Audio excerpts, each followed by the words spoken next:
हाँ जी, नमस्कार, राधे राधे, हर महादेव। मैं आपका आचार्य देव। आज इस वीडियो पे बात करेंगे कि 12 मार्च से लेके 16 मार्च तक 4 ग्रहों का मूवमेंट, मतलब पर डे एक ग्रह मूव कर रहा है। 12 मार्च को शुक्र मूव किए, 13 मार्च को मंगल मूव किए, फिर 15 मार्च को सूर्य मूव किए, 16 मार्च को बुध मूव किए। तो कंटिन्यू 4 ग्रहों का मूवमेंट। और 15 मार्च को शनि देव सतभिषा नक्षत्र में मूव करेंगे। ठीक, नक्षत्र परिवर्तन भी बहुत होगा। मंगल 27 को आर्द्रा में जाएंगे। सूर्य नारायण भी नक्षत्र परिवर्तन द्रुत गति से कर रहे हैं, उनका होता ही है। तो ये जो परिवर्तन है ना, 4-5 परिवर्तन, ये क्या फल देगा, कितना आपके जीवन को परिवर्तित करेगा, ये परेशानियों को बढ़ाएगा या घटाएगा, इसी की चर्चा करेंगे। आपके लग्न, आपके राशि, विशाखा, अनुराधा, ज्येष्ठा, 3 नक्षत्रों की एनर्जी को लेकर चलने वाले आप लोग। राधना शक्ति होती है, आरोहणा शक्ति होती है, लेकिन परिस्थितियां आपके खिलाफ ज्यादातर जाती हैं। वृश्चिक राशि वाले जितना जीवन में दुख पाते हैं, शायद ही किसी दूसरी राशि वाले दुख और संघर्ष करते हों। कारण एक ही है। देखिए, जब भी हमारा बर्थ चार्ट बनता है ना, तो बर्थ चार्ट पर हमें शिकायत होती है कि परमात्मा ने हमें इस राशि में क्यों पैदा किया। परमात्मा पैदा ही नहीं करता, ठीक है ना। उसके पास इतना हम आप महत्वपूर्ण नहीं हैं। हमें आपको लग सकता है हम बहुत महत्वपूर्ण हैं, दरअसल हम रज कण के अलावा कुछ है ही नहीं। रज कण की इतनी हमारी आपकी औकात है। देखिए, जो परमात्मा है ना, बहुत विशाल है। अब अपने ब्रह्मांड को लीजिए। एक गैलेक्सी में आप छोटे से जगह पे रहते हैं, मतलब एक आपके ब्रह्मांड में एक तारा है सूर्य। सूर्य के सपोर्ट में 8 तारे घूम रहे हैं, और वहां से करोड़ों किलोमीटर दूर एक जगह है जिसका नाम है पृथ्वी, जो मंगल ग्रह से या और ग्रहों से देखने पे जो पेन का डार्ट आता है ना, इसे बिंदु रख दीजिए, उतनी बड़ी ही दिखाई देती है हमारी पृथ्वी। इस पृथ्वी पे भी 200 से ज्यादा देश हैं। उसमें भी एक महाद्वीप अपना आता है जिसका नाम है एशिया महाद्वीप। उस एशिया महाद्वीप में एक देश भारतवर्ष है। भारतवर्ष में छोटे छोटे टुकड़े हैं, और 140 करोड़ की जनता के बीच में से हम आप एक व्यक्ति आते हैं। तो हमें आपको लगता है कि परमात्मा हमारे लिए व्यवस्था करेगा, हमें इस राशि में डालेगा, इस लग्न में डालेगा, और हमें दुख दे रहा है, हमें सुख दे रहा है, तो ये आप जान लीजिए कि आप सिर्फ अपने साथ छल कर रहे हैं। परमात्मा कुछ भी नहीं कर रहे हैं। उन्होंने एक सिस्टम अपग्रेड कर दिया है। उसी सिस्टम के तहत हमें आपको अपने अपने कर्मों के फलस्वरूप जीवन में राशि और लगन मिलती है। आप जिस कैटेगरी में आएंगे, जिस कैटेगरी में आपके कर्म होंगे, उसी कैटेगरी में आपके पूर्व जन्मों के कर्मों के आधार पर नए जीवन के लिए वो श्रेणी में डाल दिया जाएगा। बेटा, इस श्रेणी में जाओगे। परमात्मा इतना बृहद, इतना विशाल है ना, कि उसको इन छोटी छोटी बातों पे बहुत ज्यादा असर ही नहीं पड़ता। हमारे शास्त्रकार कहते हैं सहस्र शीर्षा। भगवान जो जिसकी भगवान की कल्पना करते हैं, भगवान विष्णु के, उनके रोए रोए में ब्रह्मांड घूमते हैं। तो वो हमारे लिए ये क्यों कल्पना करेंगे कि इसको पनिशमेंट दिया जाए। नहीं, हमारे कर्मा ही हमारे सुख दुख के कारण बनते हैं। तो विगत जन्मों के जो कर्म है वही इस जीवन में संघर्ष करा रहे हैं। इसलिए जब आप इसको समझ लेंगे तो दुख सहने की क्षमता आपके अंदर विद्यमान होगी। भाई देखो, तपाए जा रहे हो। वृश्चिक कालपुरुष की कुंडली में अष्टम भाव के कारकत्व को लेकर चलता है। अष्टम भाव के कारकत्व को लेकर चलेगा। और इस राशि में जो पैदा हुआ है, चाहे वो आप हो, चाहे नरेंद्र मोदी हो, चाहे आपको कोई बताने वाला हो, उन सबको कष्ट तकलीफ तो झेलनी ही पड़ेगी, ठीक है ना। कोई नहीं बचा है। चक्के के 2 पार्टों के बीच में आकर कोई नहीं बचता, ठीक है ना। हाँ, आराधना उपासना एक ऐसी शक्ति है जो उस पार्ट के बीच में जो लकड़ी है उसमें आपको सपोर्ट कर देती है, तो कष्ट से बच जाते हैं। तो इसलिए ये शिकायत कुछ लोगों की होती है कि हम इस राशि में क्यों पैदा हुए। तो आप इसीलिए पैदा हुए भैया कि आपकी कुंडली में जो पूर्व जन्म के कर्मा है, उस कर्मों को कौन करेगा। हमने जो काम किया है उसका प्रायश्चित तो हमें आपको भुगतना पड़ेगा ना। इसलिए सब लोग भुगतने के लिए आए हैं, भुगत लीजिए। रो रो के भुगतने से अपेक्षा संघर्ष करके आगे बढ़िए। दर्द भी बोलेगा हाँ यार किसके पाले पड़ गए हैं। दर्द तो जीवन देगा ही, मृत्यु के बाद तो पूर्ण शांति है, जीवन तो संघर्ष में चलेगा। तो ये 5 जो ग्रह चल रहे हैं ये जीवन में क्या परिवर्तन देंगे, ध्यातव्य रहे। इस समय शनि और राहु के बीच में 4 ग्रह रहेंगे, ऊपर शनि नीचे राहु, और शनि भी राहु जैसा ही फल देगा। राहु तो राहु है, राहु बाहुबली होके महाबली होके चल रहा है। खष्टम भाव में राहु चल रहा है, चतुर्थ भाव में शनि चल रहे हैं। तो खष्टम से लेके चतुर्थ से लेके खष्टम के बीच में 4 ग्रह जो है पिस रहे हैं। शनि चतुर्थ में है, पंचम भाव में गुरु होंगे, पंचम भाव में सूर्य होंगे, पंचम भाव में कुछ समय के लिए बुध होंगे, पंचम भाव में उसके बाद शुक्र खष्टम भाव में होंगे, राहु के साथ होंगे। तो 4 ग्रहों की युतियां बन रही हैं, इसको बोलते हैं पाप करतारी योग। ऊपर शनि नीचे राहु, बीच में 4 ग्रह। आपके मंगल भी राहु के ही नक्षत्र में जा रहे हैं और केतु भी राहु के नक्षत्र में है। ध्यातव्य रहे, बहुत इंटरेस्टिंग बात बता रहा हूँ, इतना डिटेल में। अन्यत्र आपको वीडियो मिले तो मेरे चैनल को सब्सक्राइब करके दूसरे का चैनल सब्सक्राइब कर लेना। यदि नहीं किया है तो इमीडिएटली सब्सक्राइब करिए। वीडियो पसंद आएगा डेफिनेटली। अगर ज्ञानप्रद आप देखना चाहते हो, केवल थंबनेल की उस पर आप आते हैं कि ये धरती फटेगी सोना निकलेगा, आकाश अंबर से स्वर्ण वर्षा होगा, ऐसा कुछ नहीं होने वाला है। सत्य को जानिए, यथार्थ को जानिए, क्योंकि तपने के लिए आप लोग आए हो। मैं अक्सर बोलता हूँ, मुक्ति पथ पर बढ़ने के लिए आप लोग आए हैं, वैकुंठ के भटके हुए राही हैं, और परमात्मा ने इस राशि में भेजा है कि तप के आप निखर जाओ। क्योंकि स्वर्ण जब तपाया जाता है तब आभूषण बनता है, वरना वो स्वर्ण रहता है। तो तपने के लिए आए हो, और तपने में दर्द तो होता है, पीड़ा तो होती है, आभूषण बनने में पीड़ा तो होगी। अब यहाँ पे आपके शनि राहु के नक्षत्र में है, राहु स्वतः केतु के नक्षत्र में है, और शनि के से तृतीय दृष्टि से दृष्टित है, अतः बली है। केतु जो चल रहे हैं वो ऑलरेडी राहु के नक्षत्र में काफी दिन से चल रहे हैं, तो बोलेंगे भाई हमें शक्ति दो। तो राहु होंगे बाहुबली, राहु होंगे महाबली। तो 12 मार्च को शुक्र जैसे प्रवेश कर चुके हैं मेष में, तो शुक्र और राहु की युति दाम्पत्य जीवन में परेशानी देगी। और अनुराधा में पैदा हुए हैं तो ब्लेम ऐसे धड़ से लगेगा। ज्येष्ठा में पैदा हुए हैं तो ब्लेम को क्या है, आप जो आपके ऊपर लांछन लगाया जा रहा है, जो कीचड़ फेंक रहे हैं उनके ऊपर आप कीचड़ फेंक सकते हैं। लेकिन ध्यातव्य रहे, यहाँ पे आपके जो नक्षत्र स्वामी है वो भी नीच के हो रहे हैं। मीन राशि में जाके बुध नीच का हो रहा है, तो आपके अंदर भी कीचड़ उछाले जाएंगे, आपके ऊपर भी कीचड़ उछाले जाएंगे। विशाखा वालों की बात करें तो आने वाले समय में गुरु अस्त हो रहे हैं, तो तीनों नक्षत्र वाले आने वाले समय में ऐसी परेशानियां आ रही हैं, ना चाहते हुए भी 2-4 होना पड़ेगा। जब भी आपका नक्षत्र स्वामी अस्त हो, नक्षत्र स्वामी नीच का हो, या नक्षत्र स्वामी पाप ग्रहों के साथ संयुक्त हो, तो कष्ट आपको मिलेगा।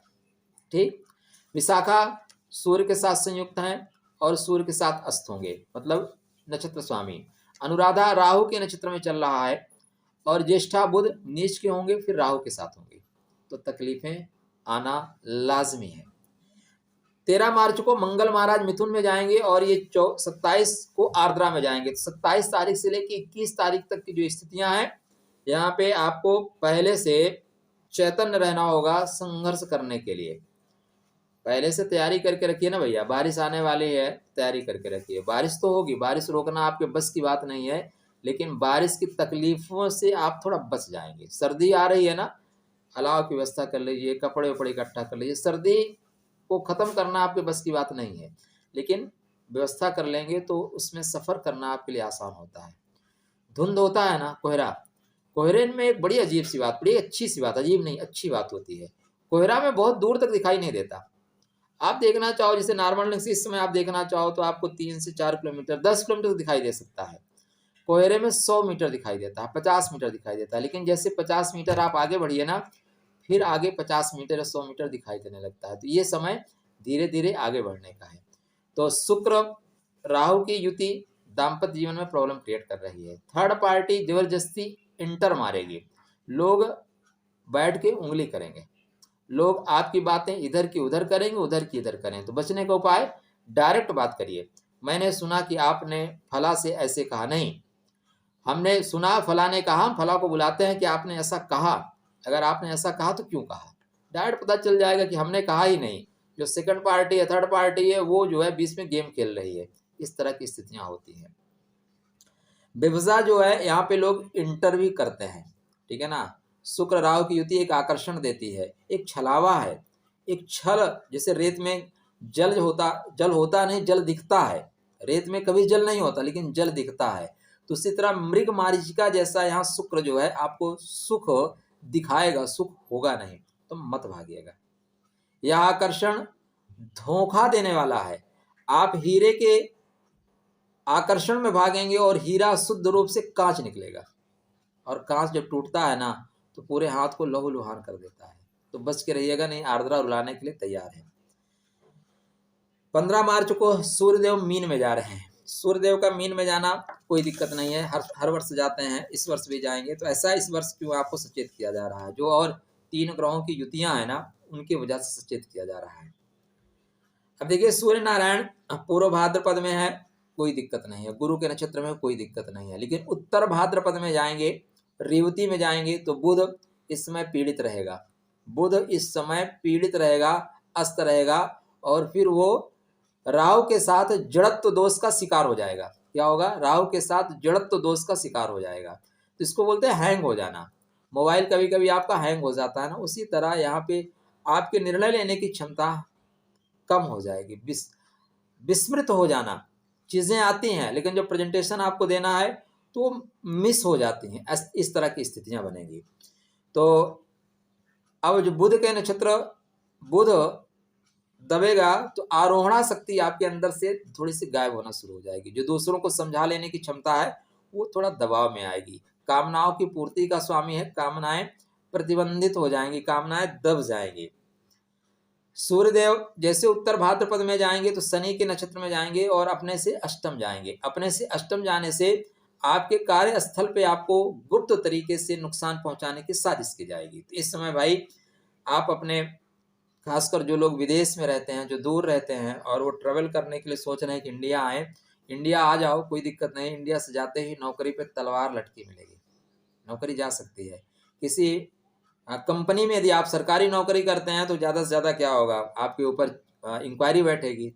किंतु यदि आप प्राइवेट करते हैं, अधिकांश लोग प्राइवेट नौकरी करते हैं, सरकारी नौकरी 5 से 7% लोग करते हैं, 90% लोग प्राइवेट करते हैं। तो इस बीच ऑफिस में विशेष समय दें।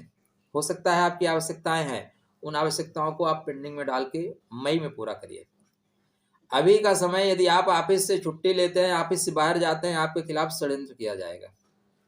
शनि में भी षड्यंत्र किया जाएगा और बुध के नक्षत्र में आपको पता ही नहीं चलने दिया जाएगा। रेवती नक्षत्र में पता ही नहीं चलने दिया जाएगा। बाद में प्रेम पत्र आपके घर भेज दिया जाएगा कि 3 महीने बाद ऑफिस में ये परेशानी आ रही है, हमारी कंपनी कुछ सीट्स कम कर रही हैं, कुछ लोगों को नौकरी से जुदा कर रही है, उसमें आपका नाम आ गया है, तो कृपया आप ये 2-4 महीने के पैसे उसे लो और आप अपनी व्यवस्था करो। इस तरह की स्थितियां आएंगी। तो ध्यान रहे, अपने सूर्य को मजबूत करिए, परिस्थितियों पे नियंत्रण रखने की पूरी कोशिश करिए, समय आपस में दीजिए, बना लीजिए। जब तूफान तेज होता है तो झुक जाना बुद्धिमानी होती है, जो अड़े रहते हैं वो टूट जाते हैं। संस्था से आप नहीं लड़ सकते, सिस्टम से आप नहीं लड़ सकते, हम सिस्टम के साथ ही हमें बहना है, ठीक है ना। तो यहाँ पे सामंजस्य बना के चलेगा, ठीक होगा। 1 अप्रैल से गुरु अस्त हो रहे हैं। गुरु अस्त होने का क्या मतलब है? पंचमेश अस्त हो रहे हैं, और पंचमेश उसके बाद आपके धनेश भी हैं। तो धन का स्वामी मतलब जहां से धन, देखिए अगर डिटेल में आप देखिएगा, डिटेल में सोचिएगा, तब इस तरह की चीजें मिलेंगी। आप नॉर्मल तरीके से देखेंगे तो नहीं पता चलेगा, इतना डिटेल में अन्यत्र आपको वीडियो नहीं मिलेगा। अभी तक काफी लोगों ने चैनल को सब्सक्राइब नहीं किया, तो अभी भैया सब्सक्राइब कर लो, आपके काम की बात है। यहाँ पे जैसे गुरु अस्त होंगे मतलब धन का जो स्रोत है ना, जहां से पैसा आ रहा है, गुरु क्या है आपके द्वितीयेश है। द्वितीयेश मतलब बैंक बैलेंस, जहां से पैसा आना है वो भी अस्त हो रहा है। किसके साथ अस्त हो रहा है? सूर्य के साथ अस्त हो रहा है। सूर्य मतलब अधिकारी वर्ग।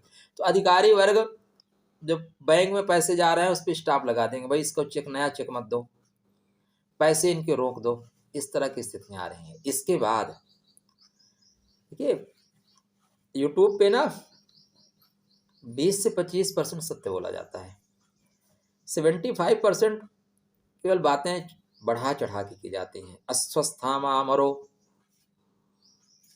नरो या कुंजरो सुनने ही नहीं दिया जाएगा, सुनने ही नहीं दिया जाएगा, तब तक शंख बजा दिया जाएगा। और हो गया क्या है, आप अस्त्र डाल दोगे। तो यहाँ पे स्थितियाँ यही बन रही हैं। मैं आपको अपने अक्सर कई वीडियो में बताया हूँ, देखो भाई, शनि शस्य योग क्रिएट करेगा, कोई डाउट नहीं है, आपके राशि पे शनि शस्य योग क्रिएट करेगा, लेकिन 2023 में शस्य योग कुछ समय के लिए क्रिएट हो रहा है, ज़्यादा समय के लिए होगा ही नहीं, ठीक है ना, कुछ मंथ के लिए। ये 2024 में जाके क्रिएट होगा। कोई भी योग जब क्रिएट होता है ना, उसके पीछे अब कोई, हम कहते हैं हम प्रधानमंत्री बनेंगे, अरे प्रधानमंत्री कैसे बनेंगे भाई? प्रधानमंत्री बनने के लिए एक बंदा देखो पूरब से पश्चिम, उत्तर से दक्षिण की यात्रा कर रहा है। ऐसे यात्रा करने से थोड़ी ना प्रधानमंत्री बन जाएंगे। आपके पीछे बैकअप क्या है, आपकी पार्टी कितना मजबूत है, उससे आप बन पाएंगे, ऐसे नहीं बन पाएंगे। तो यहाँ पे आपको अपना बैकअप देखना होगा, ग्रहों का बैकअप देखना होगा, मजबूत है क्या। अगर नहीं मजबूत है तो परेशानियां तो आएंगी। अब आपके मंगल महाराज जा रहे हैं अष्टम भाव में, किसके नक्षत्र में जा रहे हैं? राहु के आर्द्रा नक्षत्र में। आर्द्रा क्या है? आर्द्रा एकांत में बैठ कर रो देने का है, विवेक खो देने का है, अपनी शक्ति का गलत तरीके से उपयोग कर देने का, या आपकी शक्ति खो जाती है, परिस्थितियां इतनी विपरीत होती हैं। तो आभास ये हो रहा है कि आने वाला समय कष्टप्रद होगा। ये डराने के लिए नहीं है, समझाने के लिए है। यदि आपके अंदर इंट्यूशन पावर है, आपका राहु अगर सेकंड हाउस में बैठा है, लग्न में बैठा है, द्वादश में बैठा है, तो इंट्यूशन पावर है। तो ऐसे में आप में की राशि में से कम 15 से 18% लोगों को इंट्यूशन पावर बहुत बढ़िया होता है। तो आपको आभास हो रहा है कि आने वाला समय टफ है। हम ये चर्चा भी कर रहे हैं कि शनि शस्योग क्रिएट करेगा, लेकिन शनि शस्योग तब तक क्रिएट नहीं करेगा जब तक गुरु उसका सपोर्ट नहीं करेंगे। और गुरु स्वतः अस्त हो रहे हैं, अस्त होते ही अस्त होकर राहु के साथ त्रस्त हो रहे हैं। एक तो अस्त होंगे, दूसरा राहु के साथ त्रस्त होंगे, राहु के साथ चांडाल योग में चले जाएंगे।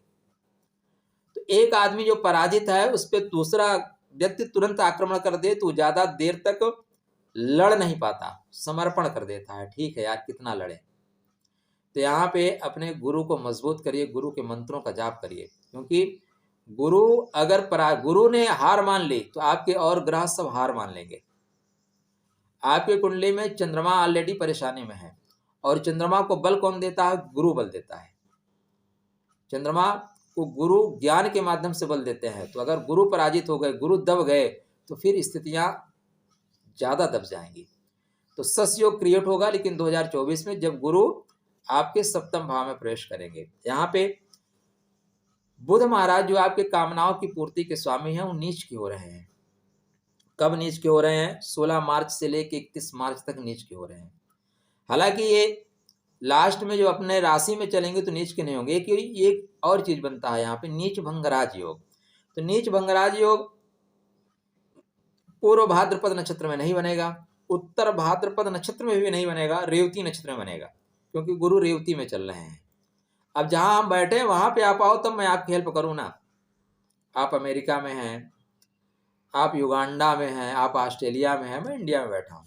अगर आप कोई मुझे डायरेक्ट हेल्प करना है तो हम दोनों एक दूसरे के माध्यम के बीच में कुछ होना चाहिए, जिससे एक दूसरे को एनर्जी पहुंचा सकें। तो यहाँ पे जब गुरु के पास बुध जाएंगे रेवती नक्षत्र में, तब गुरु नीच भंगराज योग कन्वर्ट करेंगे, उसके पहले कन्वर्ट नहीं करेंगे। तो यह समय भी कठिन समय है, आप निर्णय लेने में चूक कर जाएंगे, सही समय पे निर्णय नहीं लेंगे। इसलिए ओम गम गणपतये नमः बुध के मंत्रों का जाप करना श्रेष्ठ परिणाम देगा। गुरु अस्त नहीं होने चाहिए। ब्रह्मांड में अस्त हो रहे हैं, ठीक है, कोई बात नहीं, आपके यहाँ अस्त नहीं होने चाहिए। अब आप बोलेंगे ब्रह्मांड में अस्त हो रहे हैं, हमारे यहाँ अस्त नहीं हो रहे हैं, क्या मतलब हुआ? देखो भैया, सुबह से शाम तक सूरज की रोशनी रहती है, लेकिन रात में सूर्य की रोशनी नहीं रहती। लेकिन आप अपने घर के लिए प्रकाश की व्यवस्था करके रखते हैं ना, अपना इन्वर्टर रखते हैं, अपनी लाइट रखते हैं। अचानक लाइट भी कट गई तो 4 से 10 घंटे के लिए लाइट संग्रहित करके रखते हैं। तो ब्रह्मांड में अस्त हो रहे हैं, इसके पहले उनकी एनर्जी को कनेक्ट करना शुरू करिए, जागृत अवस्था में रखिए। आप दूर यात्रा जाते हैं तो मोबाइल चार्ज करके जाते हैं ना, एक बैकअप लेके जाते हैं, तो वो कुछ समय के लिए 2-3 दिन के लिए आपको काम करता है। तो यहाँ पे बैकअप लेने की जरूरत है। गुरु के लिए क्या करिए? केसर का चंदन लगाइए मस्तक पे, कंठ में, नाभि में। ओम ग्राम ग्रीम ग्रोम सह गुरुवे नमः। कहीं भी केले का पेड़ है उसकी उपासना करिए, भगवान विष्णु की उपासना करिए, नारायण स्तोत्र का पाठ करिए, बिल्कुल ठीक रहेगा। गुरु या गुरुजन सदृश व्यक्तियों को मान सम्मान दीजिए। वाणी को वीणा बनाए, वाणी को वाण ना बनाए, बेहतर परिणाम मिलेगा। वचनों के द्वारा लोगों को खुश रखें, बेहतर परिणाम मिलेगा, क्योंकि गुरु आपके वाणी के कारक हैं, तो बेहतर हो जाएगा। अब आपके कुंडली में गुरु महाराज हो गए, बुध हो गए, शुक्र हो गए और सूर्य हो गए। सूर्य महाराज जैसे खष्टम भाव में प्रवेश करेंगे, सूर्य का छठवें भाव में प्रवेश करना आपके लिए थोड़ा सा मार्ग प्रशस्त करेगा, किंतु बहुत लग रहे हैं। जैसे ये प्रवेश करेंगे ना अश्विनी नक्षत्र में, अश्विनी नक्षत्र में ही राहु मिल जाएगा, अश्विनी नक्षत्र में राहु मिल जाएगा। और सूर्य नारायण मेष राशि में जाकर उच्चता प्राप्त करते हैं। जहां पे आप उच्चता प्राप्त करते हैं वहां पे आपको कोई कुछ बिगाड़ नहीं सकता। लेकिन अगर दुश्मन प्रतिघात लगा के बैठा है तो क्या करेंगे? आपको पता ही नहीं है, आपके पहुंचने के पहले ही बंदूकें तनी हुई हैं, निशाना आप लग चुके हैं, तो बच नहीं पाओगे। तो राहु जो है ऑलरेडी अश्विनी नक्षत्र में चल रहा है, और जैसे सूर्य महाराज अश्विनी नक्षत्र में जाएंगे तो ये टारगेट करेगा। क्यों टारगेट करेगा? छठवें घर में है भाई, छठवें घर में राहु प्रबल हो जाता है, और छठवें घर में कोई भी शुभ ग्रह जाके प्रबल नहीं होता, राजा है, शत्रुओं के बीच में गिर जाएगा। तो राजा के ऊपर ग्रहण लग रहा है, सूर्य के ऊपर ग्रहण लग रहा है, मतलब नौकरी में ग्रहण लगेगा, मान सम्मान में ग्रहण लगेगा। इसलिए आदित्य हृदय स्त्रोत का पाठ यदि अभी तक आप नहीं कर रहे थे तो पाठ करना आरंभ कर दीजिए। सूर्य मतलब पिता, सूर्य मतलब पिता तुल्य लोग, सूर्य मतलब सत्य बोलना, सूर्य मतलब नशा इत्यादि से परहेज करना। तो इस तरह की चीजें आप करना शुरू कर दीजिए, आवश्यक है करना, नहीं तो बाद में फिर पछताने से क्या होगा? जब चिड़िया चुग गई खेत, फिर उपाय करने से कोई फायदा नहीं। इसलिए ये चीजें घटित हों उसके पहले मैं आपको ये वीडियो प्रदान कर रहा हूँ। तो अगर आप इतना सब करते रहे तो बेहतर परिणाम मिलेगा। और एक अंतिम उपाय, राम बाण उपाय। कौन सा उपाय? राम बाण उपाय। राम बाण उपाय का मतलब जो अचूक उपाय है, जो कभी कट नहीं सकता। देखिए सारे समय फसाद की जो जड़ है ना, वो राहु है। राहु ने शनि को अपने नक्षत्र में बैठा लिया, मतलब शनि को मिला लिया, तुम मेरे पार्टी में आ जाओ। शनि राहु का सपोर्ट करेगा, कुछ भी आप कर लो, शनि राहु का सपोर्ट करेगा। और जो ग्रह है राहु और शनि के बीच में आ जा रहे हैं, चार ग्रह राहु शनि के, एक तरफ शनि बैठा है, एक तरफ राहु बैठा हुआ है। राहु बोलता है मैं स्टार्ट करूं, शनि बोलता है मैं स्टार्ट कर चुका हूं, मैं अपनी सारी शक्ति तुझे देता हूं। तो राहु सारे जड़ की फसाद है, इसलिए राहु से बचें, नशा करने से बचें, देर रात जगने से बचें, मोबाइल इत्यादि को ज़्यादा यूज करने से बचें, आप झूठ बोलने से बचें। कैसे बचेंगे? इस कलिकाल में तो बचना संभव नहीं है। बिना मोबाइल के काम तो चलेगा नहीं, बिना देर रात काम किए ऑफिस का वर्क तो पूरा नहीं होगा। तो क्या करें? नवरात्रि आरंभ हो रही है, आपके लिए एक बहुत बेहतरीन मौका है नवरात्रि। आप क्या करें? शक्ति आराधना में जाएं, आप नवार्ण मंत्रों का जाप करें, आप दुर्गा जी की किसी मंत्र का जाप करें, और यदि हो सके तो 32 नामावली का भी पाठ करें 1000 बार, मतलब एक माला रोज करें। हो सके तो 11,000 कर लीजिए, नहीं कर पाएंगे 11,000 नहीं कर पाएंगे, 11,000 करने में 1,000 करने में पूरा दिन आपका निकल जाएगा। तो आपको और भी तो काम करने हैं, इसलिए एक माला करिए। 28 मिनट से लेके, हमें 28 मिनट लगता है, आपको 40 मिनट लग सकता है, तो 40 मिनट तक पर डे आपको ये निकालना होगा। नवार्ण मंत्रों का जाप करना होगा। जीवन साथी के साथ कुछ अनबैलेंस हो रहा है तो बैलेंस करने के लिए ओम धाम धीम ध्रुजटे पत्नीम वाम Vim वागधीश्वरी cram cream Kalika Devi श्राम SIM में सोमपुर, इस मंत्र का जाप करना होगा। राहु को संतुलित करने के लिए दुर्गा जी के मंत्रों के जाप से श्रेष्ठ उपाय आपको इस दुनिया में मिल ही नहीं सकता। आज्ञाकारी बच्चा हो जाएगा आपका राहु, बेहतर परिणाम मिलेगा। चलिए आशा करता हूँ यह वीडियो आपके लिए ज्ञानप्रद होगा, तो स्वतः देखिएगा, अपने मित्रों तक जरूर भेजिएगा। सब्सक्राइब नहीं किया तो सब्सक्राइब कर लीजिएगा। मंगलमय शुभकामना, माता रानी कृपा करें।